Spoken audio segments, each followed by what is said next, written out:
बच्चों, आज जो हमारा टॉपिक है वो है करंट इलेक्ट्रिसिटी। हम लोग आज करंट और इलेक्ट्रिसिटी को लेके बात करने वाले हैं। हम लोग डे टू डे लाइफ में, डेली यूज़ में हम लोग कई जगह पे करंट और इलेक्ट्रिसिटी को यूज़ करते हैं। बल्ब्स, फैंस वगैरह हर जगह यूज़ करते हैं। अभी आज हम लोग इसके बारे में जानना चाहते हैं। आप लोगों ने देखा होगा इस तरह की बैटरी जब हम यूज़ करते हैं तो ये जो बैटरी होता है ये हमेशा एक वायर से, एक तार से कनेक्टेड होता है। ये जो तार होता है हमारा, ये तार हमेशा दो ऑपोजिट एंड्स पे जुड़ा होता है।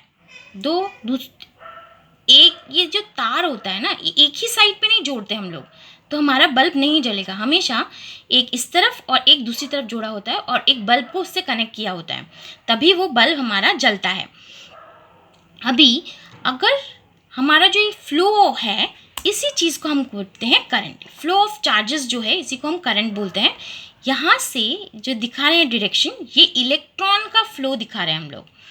ये जो फ्लो ऑफ करंट है ये कुछ पार्टिकल्स हैं, जैसे इलेक्ट्रॉन एक तरह का पार्टिकल होता है जो नेगेटिव से पॉजिटिव की तरफ जाता है, लेकिन इसका जो फ्लो होता है वो हमेशा ऑपोजिट होता है करंट के फ्लो के। करंट जिस डायरेक्शन में जाएगा, जिस तरफ से जाएगा, इलेक्ट्रॉन उसके ऑपोजिट जाएगा। मतलब इलेक्ट्रॉन कहाँ से कहाँ जा रहा है, नेगेटिव से पॉजिटिव, और करंट कहाँ से जा रहा है, पॉजिटिव टू नेगेटिव। याद रहेगा आपको। अच्छा, ये हम लोग जब बोल रहे हैं कि ये जो पॉजिटिव और नेगेटिव जो होते हैं, दो एंड्स होते हैं और इनके बीच में करंट फ्लो करता है, तो इस जब फ्लो करता है तो ये एक मैग्नेटिक फील्ड क्रिएट करते हैं, इलेक्ट्रिक फील्ड क्रिएट करते हैं। ठीक है, इलेक्ट्रिक फील्ड क्रिएट करता है, सॉरी मैग्नेटिक फील्ड नहीं, इलेक्ट्रिक फील्ड क्रिएट करते हैं। आप लोगों ने कंपास देखा होगा, मैग्नेटिक कंपास। जब आप इस जगह पे लेके आएंगे तो मैग्नेट जो होता है, वो जो कंपास होता है वो मूव करता है। आप लोगों ने ये भी देखा होगा कि हाई वोल्टेज तार के पास आसपास बड़ा बड़ा बोर्ड लगा होता है कि लोग दूर रहे, be safe, be careful, high voltage तार लगे हैं। वो किस लिए लगे रहते हैं? क्योंकि उसके आसपास एक बहुत ही हाई इलेक्ट्रिक फील्ड रहता है। ठीक है, ये जो इलेक्ट्रिक फील्ड होता है, दो तरह के पार्टिकल्स होते हैं हमारे पास। एक होते हैं पॉजिटिव, एक होते हैं नेगेटिव। अगर दोनों जो चार्जेस होते हैं, दो तरह के चार्जेस के बारे में बात किया, एक होता है पॉजिटिव, एक होता है नेगेटिव। अगर पॉजिटिव चार्ज हो तो एक दूसरे को दूर ढकेलेंगे, और अगर नेगेटिव चार्जेस होंगे तो भी वो एक दूसरे को दूर ढकेलेंगे। लेकिन अट्रैक्ट तभी होंगे, मतलब एक दूसरे की तरफ आकर्षित तभी होंगे जब ये दोनों ऑपोजिट चार्जेस होंगे, तभी ये लोग एक दूसरे को अट्रैक्ट करेंगे। जैसे आप लोग देख सकते हो, यहाँ पे पॉजिटिव है, एक दूसरे को दूर धकेल रहे हैं। नेगेटिव एक दूसरे को दूर धकेल रहे हैं। पॉजिटिव और नेगेटिव जब होगा तब वो एक दूसरे को अट्रैक्ट कर रहे हैं, मतलब एक दूसरे की तरफ खींच रहे हैं। अभी हम लोग कुछ चार्जेस की प्रॉपर्टीज़ के बारे में पढ़ते हैं। अगर हम लोग आइसोलेटेड सिस्टम में बोले तो अगर हम पॉजिटिव चार्ज को कभी भी नेगेटिव चार्ज से माइनस करें तो वो कांस्टेंट रहेगा, मतलब वो कभी भी चेंज नहीं होगा। आज माइनस करें उस सिस्टम में तभी भी नहीं, कल करें, परसों करें, तब कभी भी चेंज नहीं होगा जब हम लोग पॉजिटिव चार्ज से नेगेटिव चार्ज को माइनस करेंगे। ठीक है, अभी हम लोग का आता है ये जो चार्जेस होते हैं वो किस चीज़ से बने होते हैं। इलेक्ट्रिक चार्जेस के बारे में, इसके कैरियर्स कौन होते हैं। ये इलेक्ट्रिक चार्जेस और पॉजिटिव चार्जेस एक जगह से दूसरी जगह कैसे जाते हैं, इनके कुछ कैरियर्स होते हैं। जैसे हम लोग स्कूल से घर से स्कूल जाते हैं बस में, बस हमारा कैरियर होता है, वैसे ही इस तरह के चार्जेस जो होते हैं उनके भी कैरियर होते हैं। छोटे छोटे पार्टिकल्स होते हैं जिनका नाम होता है इलेक्ट्रॉन, प्रोटॉन।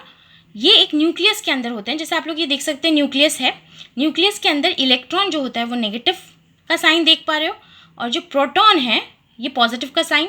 और यहाँ पे एक और पार्टिकल होता है जिसको हम बोलते हैं न्यूट्रॉन। ये इसका कोई चार्ज नहीं होता, ये न्यूट्रल होता है।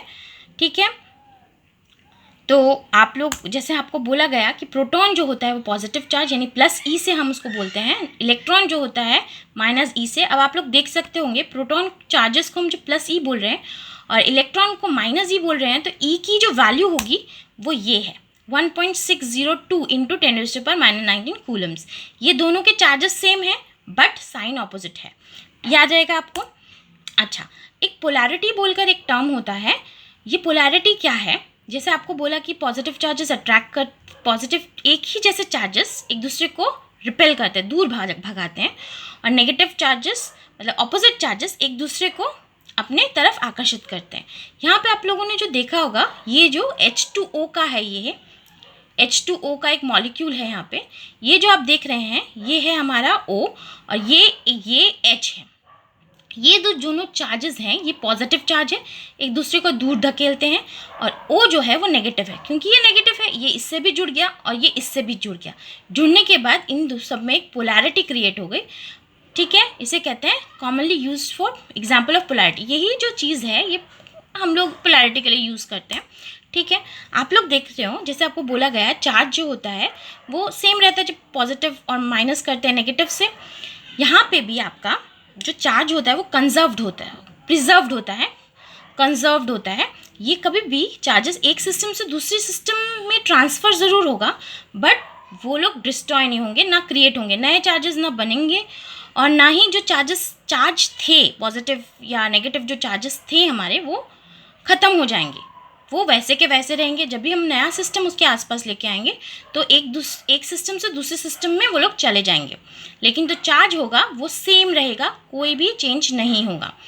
आप लोगों ने देखा होगा हाथ रब करते हम ठंडियों में तो दोनों हाथ गर्म हो जाते हैं, ठीक है। आप लोग यहाँ पे आप लोगों ने कई बार देखा होगा, ये पानी है, हम लोग जो कंघी करते हैं, कंघी को आप ड्राई धुले हुए बालों में कंघी करके आप पानी के पास कभी लेके जाइएगा तो आप देखेंगे कि पानी का जो फ्लो है वो थोड़ा सा मुड़ जाता है, क्योंकि ये जो चार्ज होता है वो एक अलाइन हो जाता है। यहाँ पे नेगेटिव चार्ज क्रिएट हो जाता है, यहाँ पे पॉजिटिव, तो ये एक दूसरे को अट्रैक्ट करते हैं, ठीक है। क्वांटाइजेशन ऑफ चार्जेस, जैसे आपको पहले बोला गया, हमारा जो माइनस होता है तो सेम रहता है, चार्ज क्रिएट नहीं होता। इसी को ये भी एक प्रॉपर्टी है चार्जेस की, जिसको हम बोलते हैं क्वांटाइजेशन ऑफ चार्जेस। अच्छा, चार्जेस की एक और प्रॉपर्टी है, वो है एडिशन ऑफ चार्जेस। जो चार्ज होता है वो हमेशा ऐड हो जाता है सिस्टम में, जितने भी, यहाँ पे एक एग्जाम्पल, छोटा सा एग्जाम्पल दिया गया है कि एक चार्ज सिस्टम दिया गया है जिसमें +3C +2C +5C और -4C है। तो टोटल चार्ज क्या होगा, सिंपली हम उसको ऐड कर देंगे, जिसके सामने माइनस था उसके सामने माइनस बिठाएंगे और टोटल सिस्टम में जितना चार्ज होगा वो होगा ये। याद रहेगा आप लोगों को। अच्छा, नेक्स्ट टॉपिक है हमारा कूलम्स लॉ। ये जो होता है ये पार्टिकल्स, चार्ज पार्टिकल के बीच का जो फोर्स होता है, अगर सेम होंगे पार्टिकल्स तो क्या करेंगे, रिपेल करेंगे, और अगर ऑपोजिट होंगे तो अट्रैक्ट करेंगे। लेकिन दोनों ही सूरतों में इसका जो फॉर्मूला होगा कूलम्स लॉ वो सेम रहेगा, बदलेगा नहीं। ये जो होता है वो इन्वर्सली प्रोपोर्शनल होता है इन दोनों के बीच के डिस्टेंस के।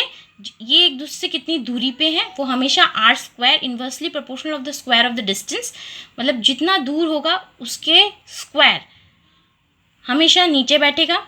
और ये जो चार्जेस होंगे इन दोनों को मल्टीप्लाई करेंगे हम लोग, मल्टीप्लाई करके जो वैल्यू आएगा वो नेगेटिव कभी नहीं होगा, वो हमेशा पॉजिटिव वैल्यू लेकर ही हम लोग चलेंगे, उसके प्रोपोर्शनल होगा। क्योंकि हम लोग क्लास में पढ़ चुके हैं कि हमारा जो प्रोपोर्शनलिटी है वो प्रोपोर्शनलिटी जब भी हटता है तो एक कांस्टेंट लगता है, वो ये कांस्टेंट है। आप लोग यहाँ पे भी एक सिंबल से रिप्रेजेंट किया गया है कि Q1 एक चार्ज ऑब्जेक्ट है, Q2 दूसरा चार्ज ऑब्जेक्ट है, ये डिस्टेंस है, ये कांस्टेंट है। इसमें दोनों फोर्स एक ही हैं, चाहे वो लोग सेम ऑब्जेक्ट हो चाहे वो डिफरेंट हो, कोई फ़र्क नहीं पड़ेगा। Thank you.